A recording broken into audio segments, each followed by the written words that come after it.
এটাকে আমি যেটুকু বোঝার চেষ্টা করেছি, মানে আমার তো ওই অল্প দিনের জীবন, যারা আমাদের চেয়ে মুরব্বী তাদের অভিজ্ঞতা তো অনেক বেশি। আমার অভিজ্ঞতা, ছোট অভিজ্ঞতা থেকে বুঝেছি। আমি একটা বই পড়েছিলাম ডক্টর আহমদ ভন ডেনফারের। উনি মুসলিম ছিলেন, মুসলিম। এই মালয়েশিয়া ইউনিভার্সিটির তিনি টিচারও ছিলেন পরে, আমেরিকান। ইসলামী গবেষণার পদ্ধতি, আপনারা যদি কেউ পান বইটা পড়বেন, কাজে লাগবে। এটা চটি বই। তা পড়েছিলাম আজ থেকে ধরেন কত সালে, 90-এর দিকে। তাহলে কত বছর হলো? হ্যাঁ, 36 বছর আগে।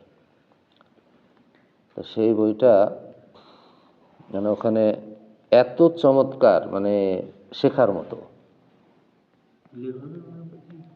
হ্যাঁ, Ahmad von Denffer, doctor Ahmad von ডেনফার।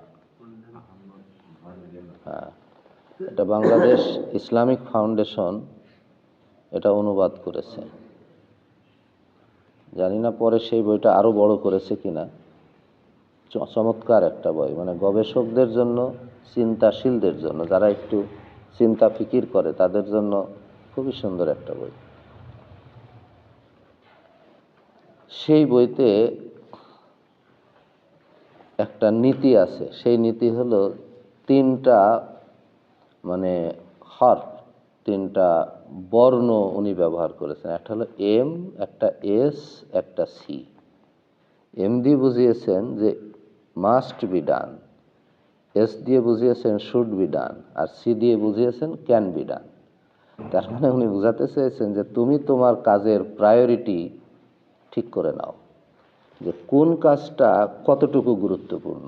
তুমি যদি তোমার কাজের গুরুত্ব বুঝতে না পারো, তাহলে দেখা গেল যে কম গুরুত্বপূর্ণ কাজটাকে বেশি করা হচ্ছে, বেশি গুরুত্ব দিয়ে ফেলছো, আর বেশি গুরুত্বপূর্ণ কাজটা কম গুরুত্ব পাচ্ছে, আবার কোনো কোনো ক্ষেত্রে বাদও পড়ে যাচ্ছে। কারণ এই যে কম গুরুত্বপূর্ণ কাজের ভিড়ে আমি ওই নীতিটা চেষ্টা করি পালন করার জন্য, যতটুকু আল্লাহ তৌফিক দান করে।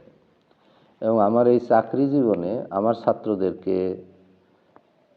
আমার ছাত্রছাত্রীদেরকে আমি ঠিক ওই নীতি অবলম্বন করে আমি তাদেরকে সাজেস্ট করি। ফলে আজ পর্যন্ত আমার জানা নেই আমার সাবজেক্টে কোনো ছাত্রছাত্রী ফেল করেছে কিনা। কেমন তাদেরকে রাস্তাটা দেখায় দিই যে তোমরা নিজেরাই পারবা। এই যে আপনাদেরকে এখন বললাম যে তোমরা দেখো তো সবচেয়ে গুরুত্বপূর্ণ কোন কোন বিষয়গুলো তোমাদের জানা দরকার, মৌলিক বিষয়। আলহামদুলিল্লাহ, তো আল্লাহ তাআলা কিন্তু এটা আমাদের জন্য নিজেই নির্ধারণ করে। আহমদ ভন ডেনফার পেলেন কোথায়? আল্লাহ আমাদের জন্য কি ফরজ করে দিয়েছেন না, যে এইগুলো ফরজ। তো ফরজ মানে কি সবচেয়ে গুরুত্বপূর্ণ, তাই না?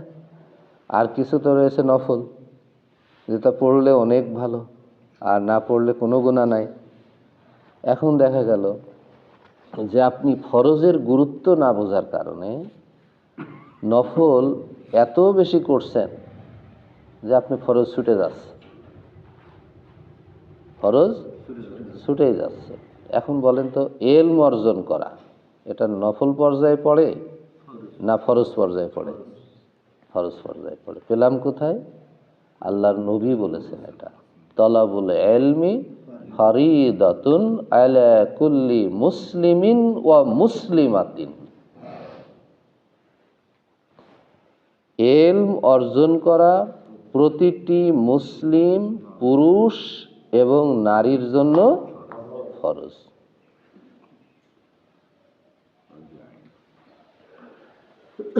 তাহলে আপনি ইলম অর্জন করলেন না, দেখা গেল নফলের ভিতরে এত ব্যস্ত হয়ে গেলেন, ওই নফলটা কতটুকু তাও আপনি জানেন না।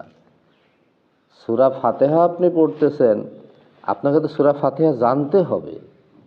আলহামদুলিল্লাহ মানে কি, আর রহমান আর রহিম মানে কি, এটা জানা তো আপনার জন্য ফরজ। আপনি শিখলেন না, জানলেন না, 40 বছর ধরে পড়তেছেন, আল্লাহর সাথে কোনো সম্পর্ক তৈরি হলো না, এমন যেন না হয়। আল্লাহর সাথে যেন সম্পর্কটা মজবুত হয়। কখন হবে? বিয়ে হলো আপনার, এরপরে মুরব্বীরা বলে না, একটু পরিচয় অনুষ্ঠান হয় না, তো ফ্রি পরিচয় বলে যে এটা তোমার শ্বশুর আর এইটা তোমার শালা আর এইটা তোমার চাচা শ্বশুর, কয় না এরকম? কিসের জন্য কয়? যেন শ্বশুরের সাথে শ্বশুরের মতো আচরণ করেন আর শালার সাথে শালার মতো আচরণ করেন।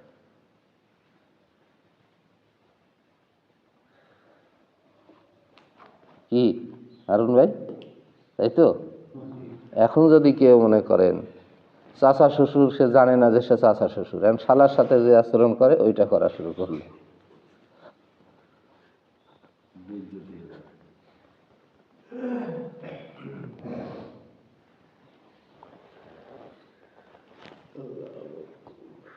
আল্লাহু আকবার, আস্তাগফিরুল্লাহ, আস্তাগফিরুল্লাহ, আস্তাগফিরুল্লাহুল আযীম।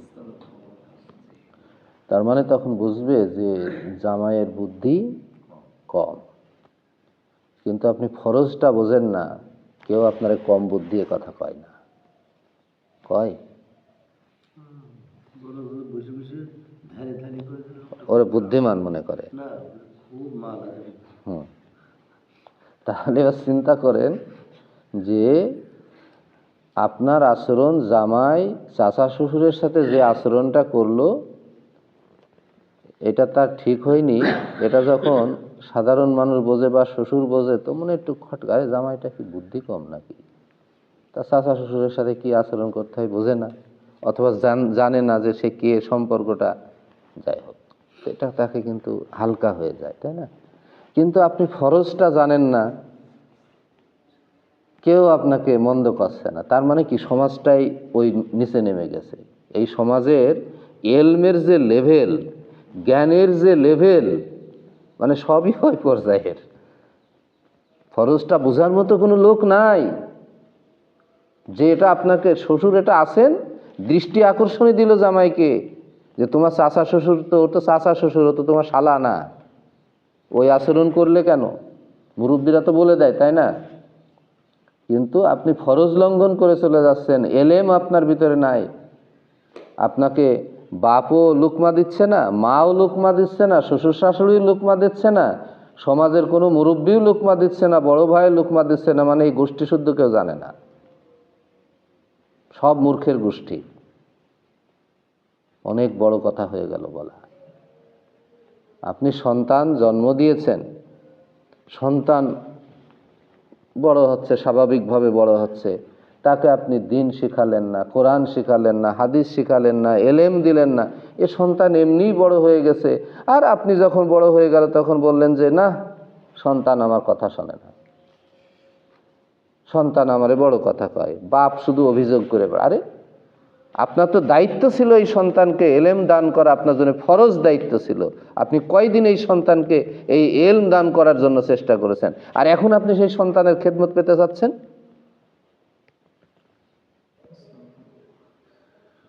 হ্যাঁ, বাবা যদি কিছু নাও করেন, বাবা সব করেছেন কারণ এই সন্তানকে লালন পালন করেছেন, কষ্ট করেছেন। এই কারণেই ওই সন্তান, তার দায়িত্ব তার বাবাকে খেদমত করা এবং ফরজ, কারণ তার বাবা তাকে লালন পালন করেছেন। আর সেই বাবা লালন পালনের সাথে সাথে যদি ওই সন্তানকে এলেম দান করেন, সঠিক সহি এলেম দান করেন, কোরআন শিখান, হাদিস শিখান, নীতিনৈতিকতা শিখান, মোরালিটি শিখান, এই পিতাই হলো যোগ্য পিতা। এবং নবীজি বলেছেন যে পিতার জন্য সন্তানকে দেওয়া শ্রেষ্ঠ দান হলো কি, বলেন এবার? এলেম দান করা।